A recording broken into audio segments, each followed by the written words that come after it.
নজর রাখবো পরবর্তী সংবাদে। করবুক মহকুমাতে রাস্তা অবরোধ। অবশ্যই এই রাস্তা অবরোধ তারা বিগত দিনেও করেছেন করবুক মহকুমাবাসী।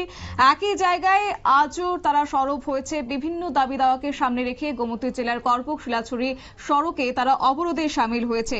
অবশ্য তারা বারবার অভিযোগ জানাচ্ছেন যে তারা কোনো রকমের সুবিধা পাচ্ছেন না। তবে সর্বপ্রথমে তাদের পানীয় জলের কোনো রকমের বন্দোবস্ত করা হচ্ছে না, যার কারণে দীর্ঘদিন ধরে সমস্যার সম্মুখীন হতে হচ্ছে তাদের।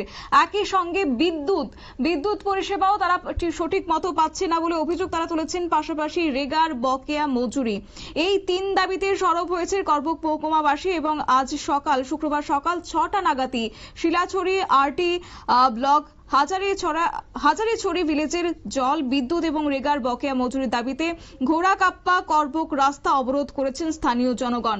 তাদের অভিযোগ ছিল যে বিগত দিনে যে তাদের পানীয় জলের বন্দোবস্ত করে দেওয়া হয় এবং একই সঙ্গে বিদ্যুতের এই সমস্যা যেন অতি সত্বর সমাধান করে দেওয়া হয়। পাশাপাশি যারা এই যে রেগার যারা শ্রমিকরা রয়েছেন তারা কবে নাগাদ তাদের বকেয়া বেতন পাবেন সেই নিয়ে বিগত দিনে যখন তারা সরব হয়েছেন তখন দপ্তরের পক্ষ থেকে তাদেরকে আশ্বস্ত করে দেওয়া হয়েছে যে অতি শীঘ্রই তাদের বকেয়া মজুরি মিটিয়ে দেওয়া হবে। পাশাপাশি তাদের যে নিত্যদিনের সমস্যা হয়ে দাঁড়াচ্ছে পানীয় জল এবং বিদ্যুৎ, সেই সমস্যাও সমাধান করে দেওয়া হবে।